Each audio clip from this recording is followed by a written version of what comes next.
السلام علیکم دوستو، یہ کہانی دنیا کی عظیم ترین ملکہ کہلائی جانے والی عورت کی۔ یہ وہ ملکہ تھی جس نے روس کو دنیا کی بڑی طاقتوں کی صف میں لا کھڑا کیا تھا۔ جہاں اسے ایک طرف اپنی دوراندیشی اور ذہین شخصیت کے طور پر پہچانا جاتا ہے، وہی اس ملکہ کے کچھ تاریک راز ایسے بھی ہیں جو صدیوں سے اس کے بدنامی کا باعث بنے ہوئے ہیں۔ یہ راز اس ملکہ کی ذاتی زندگی اور معاشقوں سے متعلق ہیں۔ عام طور پر مزید ڈسکس کرنے سے پہلے اس ویڈیو کو لائک کریں، IVI اردو چینل کو سبسکرائب کریں اور بیل آئیکن پر ضرور کلک کریں تاکہ نئے آنے والی ویڈیوز کی نوٹیفیکیشن آپ کو پر وقت ملتی رہے۔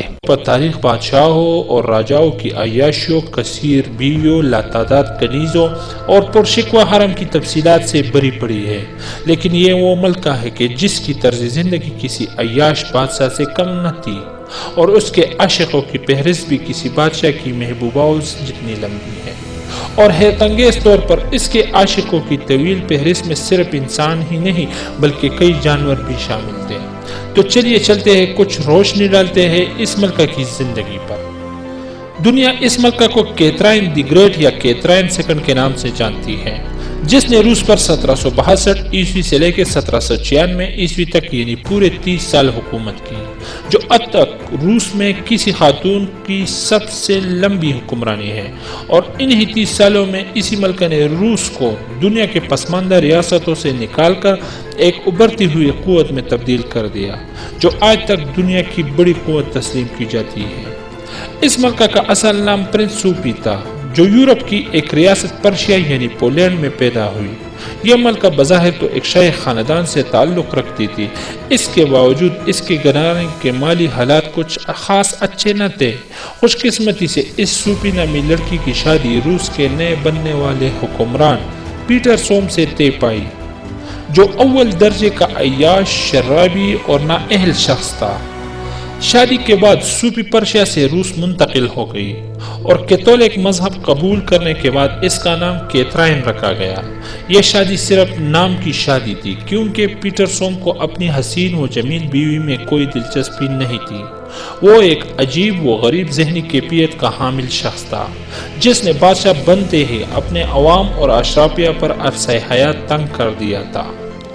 دوسری کیتھرائن اپنے دو عاشقوں سیرگی سیلٹیکو اور گلگوزی اور لوٹ کے ساتھ رنگنالیوں میں مصروف تھی، جو روس کے اعلیٰ اور معزز افراد شمار کیے جاتے تھے۔ 1762 عیسوی میں کیتھرائن نے اپنے انہی عاشقوں کی مدد سے اپنے شوہر پیٹر سوم کے خلاف بغاوت برپا کر کے اسے تخت سے اتار دیا اور کچھ عرصہ قید میں رکھ کر اسے مار دیا، تاکہ اس کا شوہر اس کے راستے میں کوئی رکاوٹ نہ ڈال سکے۔ تخت نشین ہونے کے بعد اس ملکہ یعنی کیتھرائن نے روس کے معاشرے کو یورپ کے طرز پر استوار کیا۔ حکومتی انتظامات کے ساتھ ساتھ یہ ملکہ اپنے تمام دور حکومت میں مکمل عیاشیوں میں ڈوبی رہی۔ نئے نئے عاشق بناتی اور ان پر خوب انعام و اکرام کی بارش کرتی۔ زمینیں، نوکریاں، مال و دولت اور سب کچھ اس کے عاشقوں کے لیے تھا، یہاں تک کہ اس نے اپنے اثر و رسوخ کا استعمال کرتے ہوئے اپنے ایک محبوب پونیاٹورسکی کو پولینڈ کا بادشاہ بھی بنا دیا تھا۔ یہ ملکہ تمام عمر شہوانی لذت میں مصروف رہی۔ اس کے محل ملکہ کیتھرائن کے کپڑوں کے زیر استعمال چیزوں یہاں تک کہ فرنیچر سے تک اس بات کی نشاندہی ہوتی ہے کہ یہ ملکہ کس حد تک جنسی ہوس میں مبتلا تھی۔ روز بروز نئے نئے عاشق پرانے عاشقوں کی جگہ لیتے رہتے۔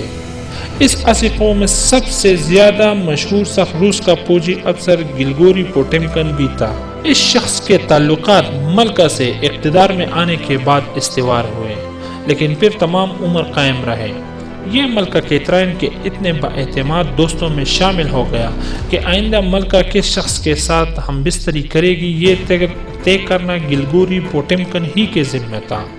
اس کے علاوہ ملکہ کیتھرائن کی ایک خاص خادمہ پریاسکویا بروز صرف اس کام کے لیے مقرر تھی کہ کسی بھی فرد کو ملکہ کے پاس لے جانے سے قبل اس کے ساتھ لازمی ہم بستری کرنا ہوگی۔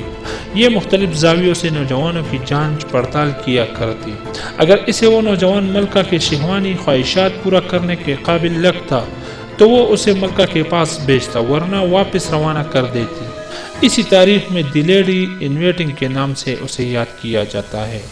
کچھ عرصہ بعد یہ عورت یعنی پریس کوکوایا بروس ملکہ کے ایک خاص عاشق کے ساتھ بدپالی کرتی پکڑی گئی تو ملکہ نے اسے برخاست کر کے اسے اور اس کے عاشق کو وطن سے جلا وطن کر کے روانہ کر دیا۔